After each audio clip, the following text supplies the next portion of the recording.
Sometimes the loudest clues are the ones that never reached anyone. In every case file, there's a message that was never meant to be heard. And once you press play, you can't unhear what comes next. July 18th, one voicemail, 12 seconds of truth. 2 days after the new evidence surfaced, a sealed package arrived at the County Forensics Division. The label was faded, corners split, the paper brittle from years in storage. Inside was a leather-bound notebook, warped from heat and time. The tag attached by thin twine read, "Recovered near Ridge Base, April 2011, deferred, contamination risk, for 12 years." It had sat inside an archive box marked miscellaneous debris. No one had ever opened it. The writing inside was uneven, slanted, pressed hard into the paper, but unmistakable. Forensic handwriting analysts compared each loop, each break in the letters, with Aaron Rowe's earlier field journals and class notes from his high school biology lab. It was a match.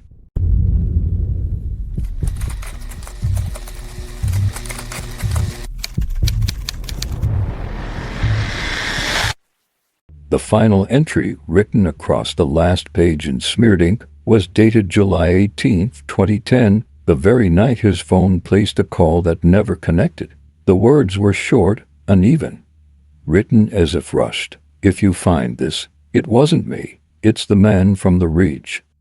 Detective Vega read it twice, then a third time. Her pulse didn't rise, her expression didn't change, but she knew instantly what it meant, or what it might mean. Either Aaron Rowe was trying to clear himself of something before it happened, or someone else wanted to make it look that way. The lab confirmed the handwriting again 2 days later. They also found something else: microscopic traces of ash embedded in the spine and faint polymer residue melted from extreme heat, possibly campfire exposure. The notebook hadn't just survived the desert, it had been near flame. That same week, forensic analysis on Melissa Rowe's torn sleeve was completed. The tests confirmed trace blood matching Melissa's DNA, embedded beneath the fibers. A partial fingerprint, degraded but identifiable. It belonged to Aaron Rowe. The discovery split the investigative board in two. Half believed it confirmed domestic violence, half believed it showed attempted rescue. Vega believed neither, because the print's positioning told a different story. The ridges faced outward, not inward, as though Aaron had been lifting, not grabbing. She studied the print pattern in silence for almost an hour, her desk lamp flickering across the photograph. In the stillness, another memory surfaced, one she had tried for years to bury. Long before the Rowe case, Vega had been investigated for altering an evidence summary. A single line in an internal report, changed to shield her ex-husband, a fellow officer, from disciplinary action after a custody dispute turned violent. When the truth came out, she was suspended for obstruction of justice. The reinstatement that followed was conditional, fragile, and publicly humiliating. Now, 13 years later, her name appeared again, this time attached to a case where records had gone missing, evidence resurfaced, and timelines didn't align. The whispers began quietly. Same detective, same pattern.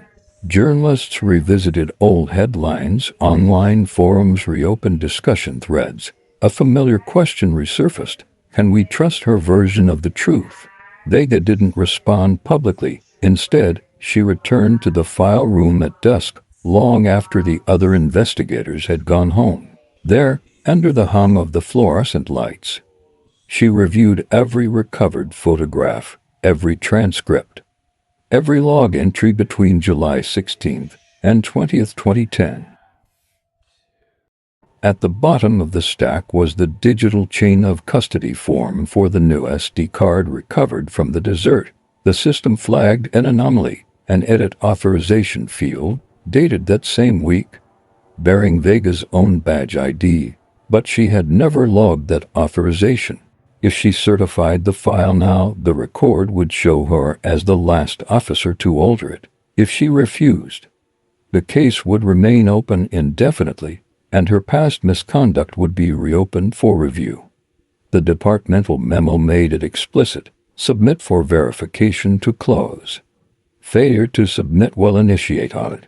In simple terms, if she altered the file, she could close the case. If she didn't, her whole past reopened.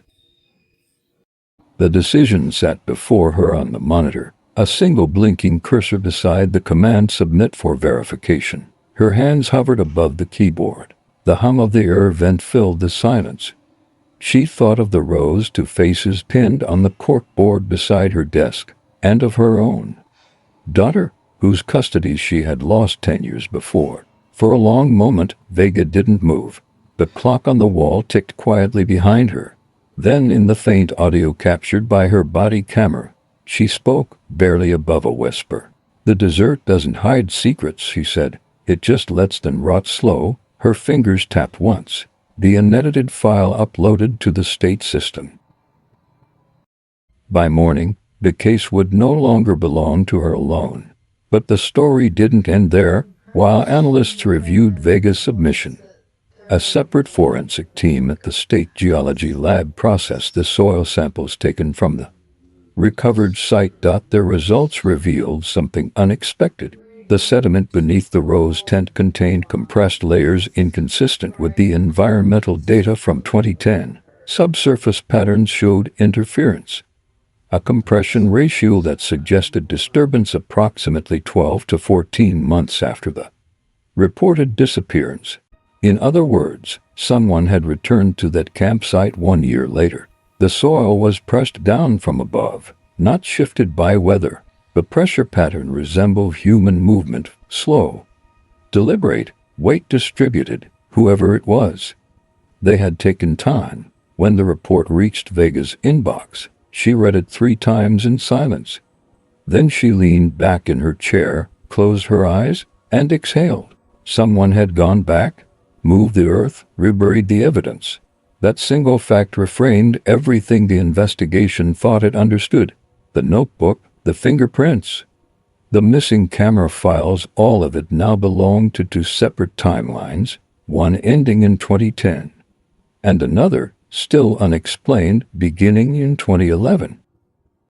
If Aaron Rowe truly vanished that summer, then who returned a year later to hide what the desert had already begun to reveal?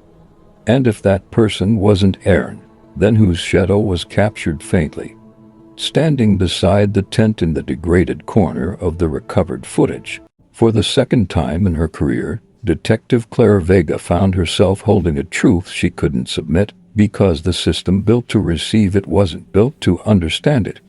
The evidence was there, the motive was unclear, and the desert, quiet, endless, seemed to whisper the same question through the wind each night: who came back?